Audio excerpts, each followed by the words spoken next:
Bonjour à tous et bonjour à toutes, heureux de vous retrouver pour une nouvelle émission de Israël demain depuis Rishon LeZion dans une école israélienne où nous sommes venus à la rencontre de Jean-Yves Le Gall qui est le président du CNES, l'agence spatiale française.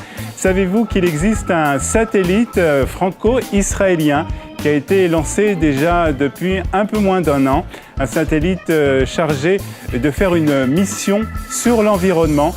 Nous avons parlé, nous avons rencontré Jean-Yves Le Gall pour en savoir un peu plus.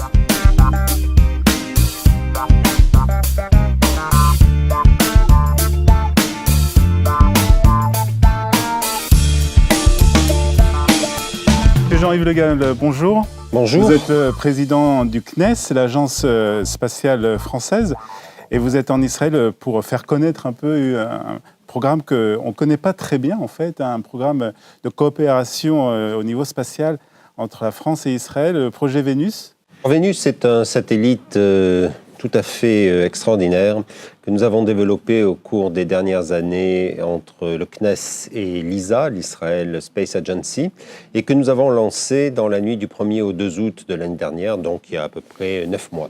Alors, comment d'abord est né ce projet ? Ce projet est né du fait qu'il y avait une vraie volonté de faire un projet commun entre la France et Israël.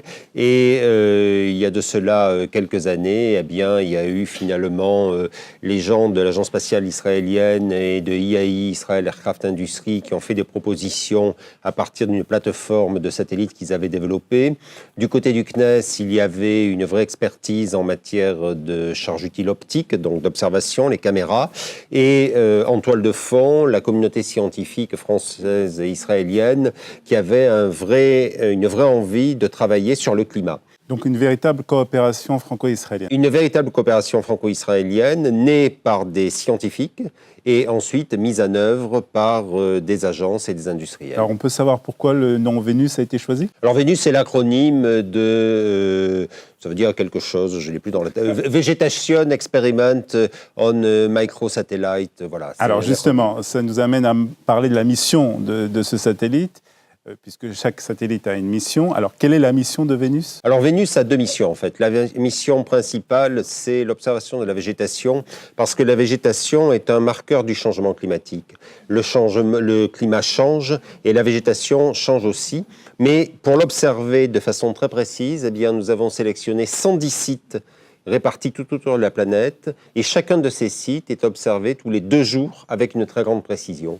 Et donc on a une évolution, une cartographie de l'évolution de la végétation, à partir de laquelle on peut déduire l'impact du changement climatique sur cette végétation. Donc c'est très important, surtout dans cette époque où on parle beaucoup de ces effets de changement climatique. Bien sûr, le changement climatique, la lutte contre le changement climatique, je crois que la planète entière en a pris conscience au moment de la COP21 à Paris en 2015, puisque l'accord de Paris a été signé par près de 200 pays, et depuis il y a eu le North Planet Summit organisé 2 ans plus tard par le président Macron à Paris. Mais aujourd'hui, on travaille vraiment sur ce changement climatique et donc Vénus sera un élément essentiel pour comprendre ce changement climatique. Alors justement, est-ce que vous pouvez nous donner des exemples de qu'est-ce que Vénus va aider à comprendre justement dans ces changements, dans ces histoires de changement climatique ? Eh bien, la végétation donc est en quelque sorte le révélateur du changement climatique. Lorsque la température augmente, lorsqu'il y a des perturbations atmosphériques et des perturbations météorologiques, la végétation, ça se voit tout de suite. Elle change et elle change très très vite. Et donc c'est pour cela que Vénus l'observe tous les 2 jours. Et à partir de cette cartographie de l'évolution de la végétation, eh bien, on peut remonter à la source sur les raisons de ces évolutions qui sont le changement climatique. Alors, ça fait déjà, vous nous l'avez dit, presque un an que ce satellite a été lancé. On a déjà des premiers résultats ? On a des premiers résultats, absolument. D'ailleurs, 2 semaines après le lancement de Vénus, nous avons eu 2 très belles images en Israël, le lac de Tibériade, et en France, Marseille.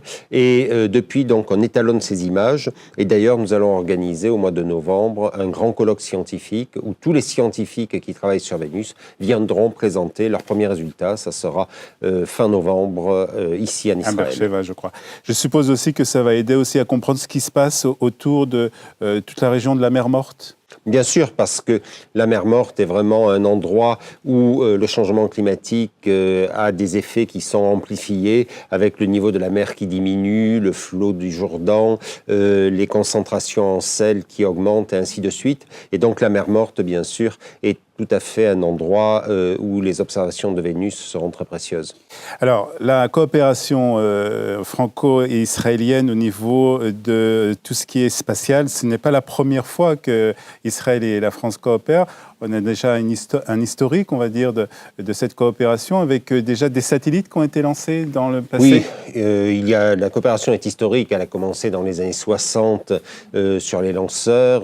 Plus près de nous, en 1996, nous avons lancé avec Ariane le premier satellite de télécommunication israélien, Amos 1. On a lancé Amos 2 en 2003.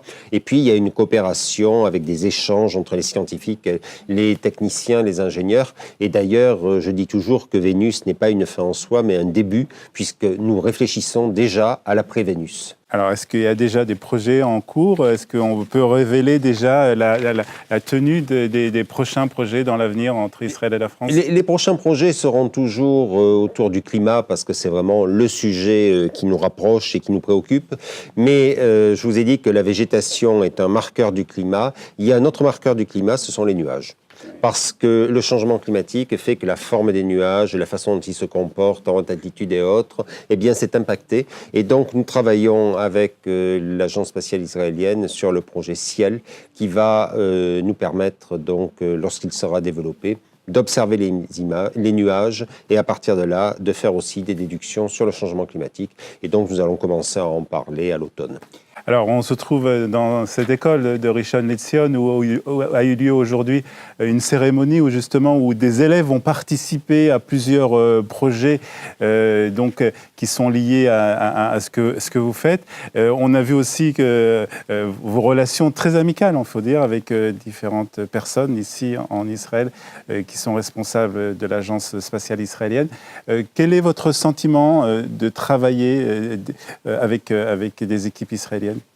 Si vous voulez, il y a une vraie culture de la technologie en Israël et une technologie qui est peut-être exemplaire au niveau mondial dans la mesure où c'est une technologie qui est mise en œuvre de façon très efficace.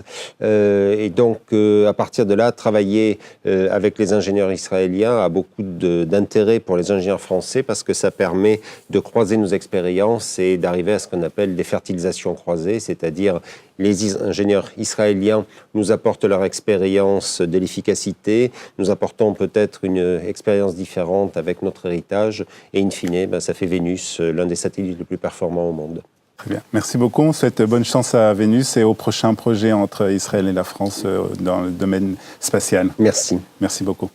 Israël demain, c'est l'émission des innovations en Israël.